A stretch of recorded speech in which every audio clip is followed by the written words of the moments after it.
This is really a huge honor, and it has always meant a great deal to me to be connected with Openlands and with the extremely significant and inspiring work that they do.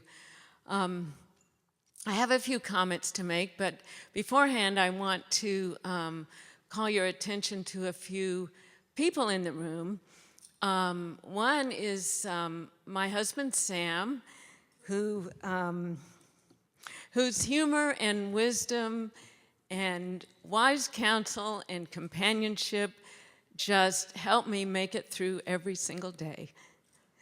And he's right there.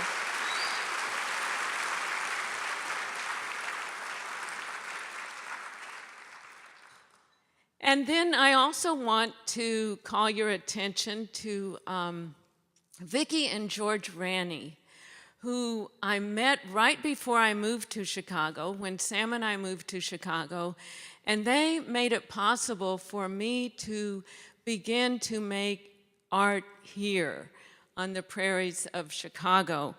And they are renowned for their conservation and environmental work and their work with communities in Chicago. They have been so important to me, and they are the ones who introduced me to Jerry Edelman. So this is, they have been key in my life here. So,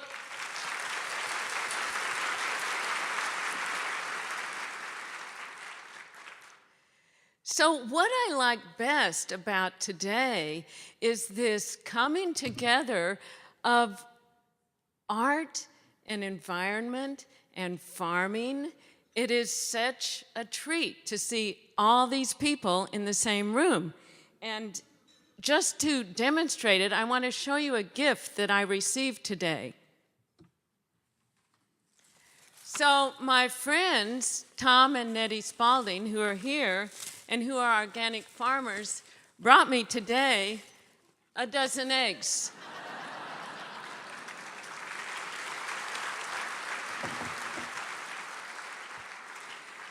So I wonder, please, if all the artists and all the people who work with artists and all the art educators and all of the conservationists and all of the environmentalists and all of the people who work with such organizations and all the gardeners and all the farmers would stand, please, just for a moment.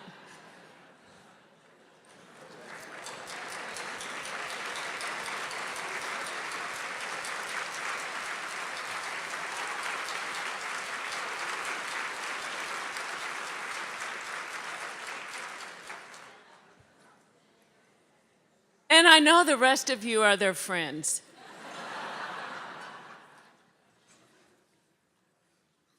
And finally, I want to talk about Jerry Edelman. So Jerry, more than almost anyone I know, gives a kind of unrestrained and generous support and encouragement to artists.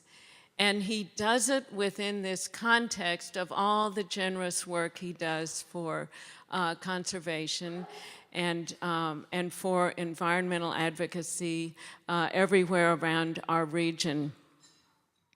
It has been a huge, huge gift to my life to have Jerry Edelman be working with me. And I would even say, after watching the final World Series game last night, that he is our very own Madison Baumgartner. I can tell some of you were watching it with me. So Jerry is the person I met early on and who encouraged and collaborated with me on the projects that he mentioned. But he has done this for so many other artists too, and it has been so important to me to see how he integrated his concerns for both art and conservation and the environment together. I owe him a great deal, and I hope we will always be partners. Thanks, Jerry.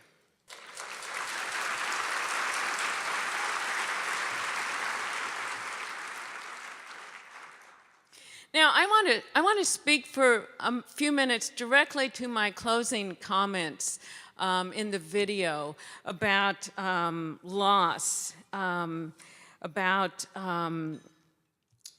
where I was almost crying about the industrialization of the landscape, about the losses of land and species.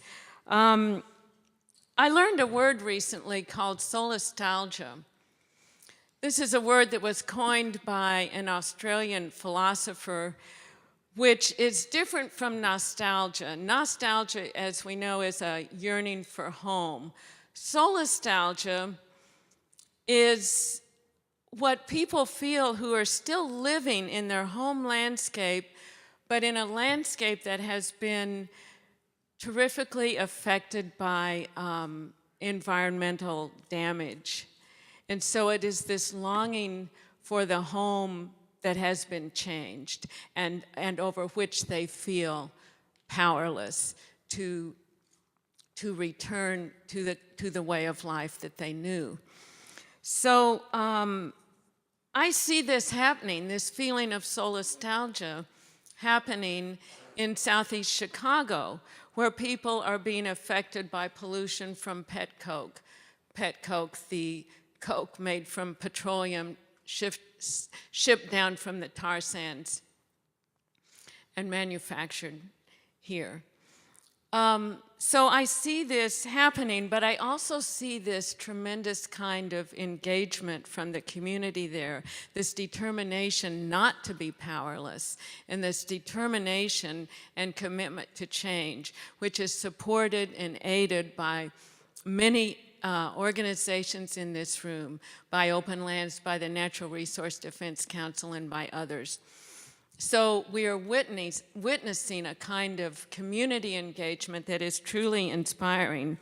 There also are a group of photographers, a group of artists working in the area and recording the stories that are happening to land and people there.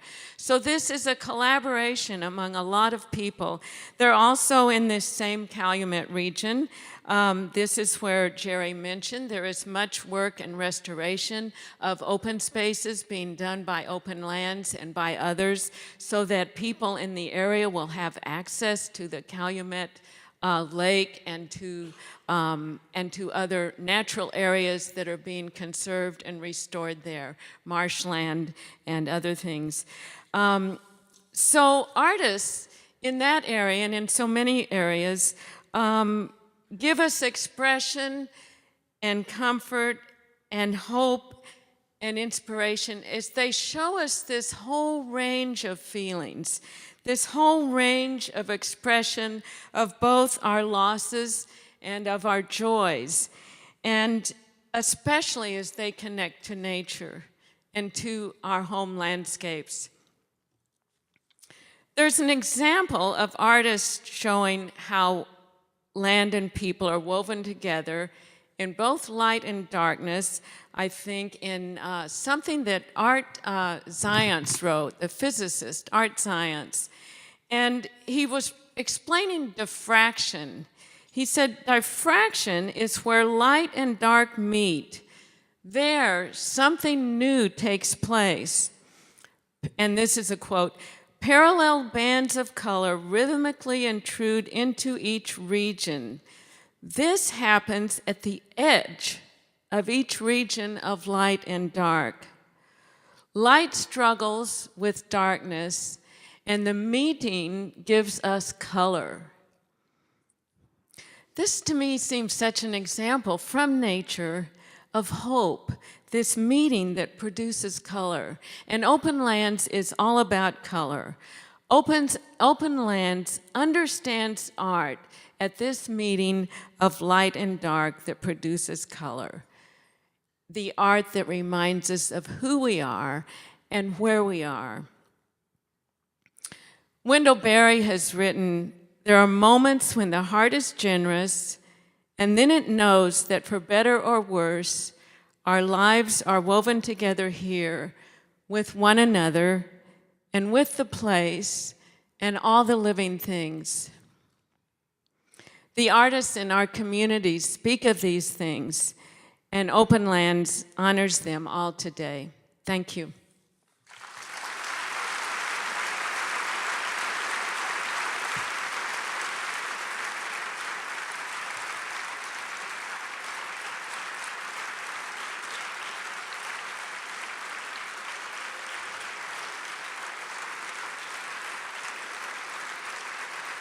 Thank you. Thank you, thank you.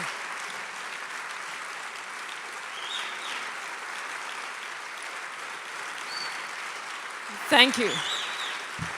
We're not done yet. Thank you so much. This is a huge honor.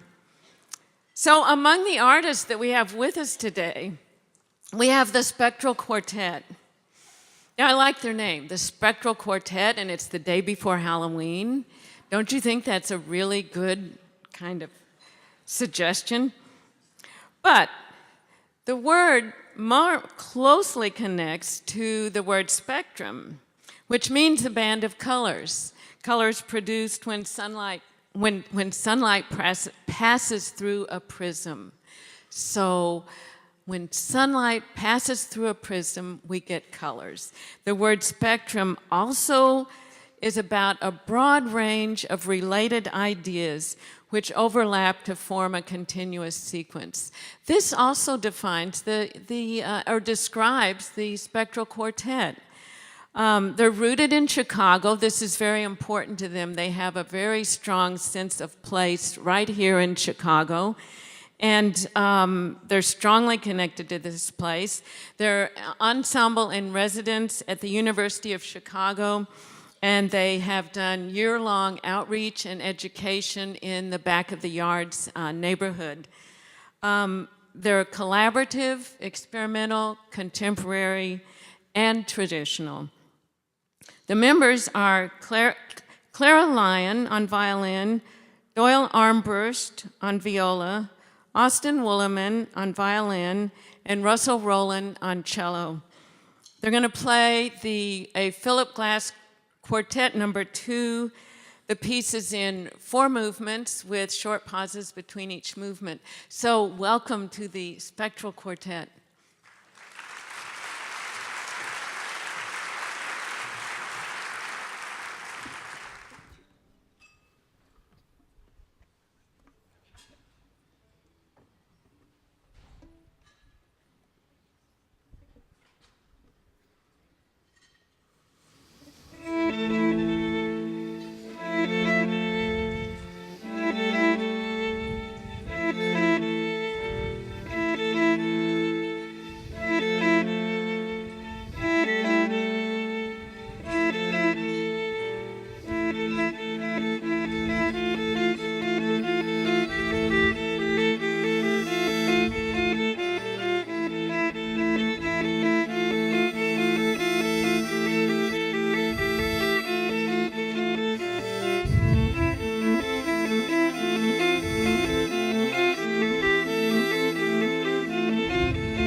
Good afternoon.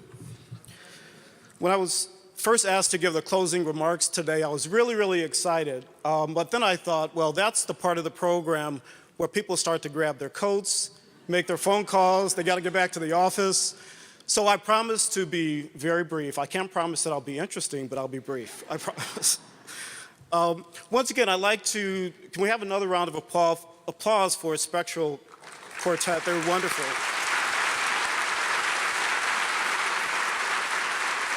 As well as the gorgeous images by Terry Evans. Those are all of her images, so absolutely gorgeous. My name is Alan Bell. I've been a member of the Openlands board for almost 7 wonderful years now. And before I joined the board, I was involved with a number of local arts organizations throughout the city and the region. And after I became more engaged with Openlands and its programs, it became so apparent to me how the energy, vibrancy, and the engagement with the arts can create another point of entry, as Jerry indicated earlier today, for those that are not necessarily connected to land conservation, nature, or this wonderful movement that we're engaged in. And those people are young people, they're people of color. They're people that are in disenfranchised communities, low-income communities, underserved communities, as well as those communities that are challenged by violence today. As we've heard from our speakers today, the impact of Openlands and its extraordinary programs in our region through the engagement with the arts and other entry points in nature, with nature, really evidences the sincere commitment of Openlands to its mission statement that nature is vital to all people. That's all people, all communities. Based on my personal experience with Openlands, I know that this is truly in the DNA of the organization. I feel it, I live it, I breathe it every day, and that's truly a part of the organization. And before I go on, I really want to applaud the leadership at Openlands, Jerry, the staff. They're the true engine that makes this happen. So if we could have another round of applause for them.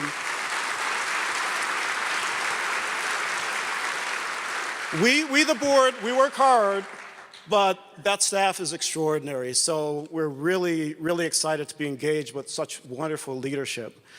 But the resulting impact of that commitment, that nature is vital to all people, is only possible because of you. It's all of you, your volunteer hours, your dollars, your support. That's what really is the engine that makes it happen, and we really truly appreciate that. I'd also kindly ask, now that we're talking about support, you'll find in your booklet a little green envelope, and to the extent you're so inclined today to provide support to the organization, there will be individuals at the doors to collect those envelopes, as well as your name tags as well. We're trying to be as sustainable as possible, so please, if you can consider that, we would certainly appreciate it. We'd also encourage you to visit our website, openlands.org, and our social networks to stay up to date on our current projects and initiatives, as well as to explore other ways to volunteer with the organization, to partner with the organization, and be part of this extraordinary movement that we're engaged in. Before I conclude, many thanks to A New Leaf for the beautiful centerpieces on your table. They're all unique. Every single one is unique. And a round of applause for them as well. And today is a lucky day for one individual at each table. So listen here. The person at each table with the birthday that is closest to Terry Evans's birthday of August 30th will get to take the centerpiece home. So the date, once again, is August 30th. And remember, this is a civil event, so I don't want any jumping over the tables to grab it. We can be civil out here. But August 30th, the closest one. And if the birth dates are the same, you guys will just have to work it out. Okay. So everyone, I promise that I will be brief. Okay, guys, we'll work it out later.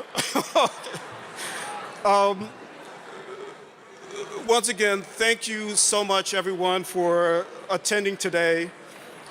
On behalf of Openlands, we're really looking forward to our continued partnership in striving to engage people with nature where they live. We appreciate all of your support, and we really look forward to working with you throughout the year and for future years. Thank you so much for coming, and have a great afternoon.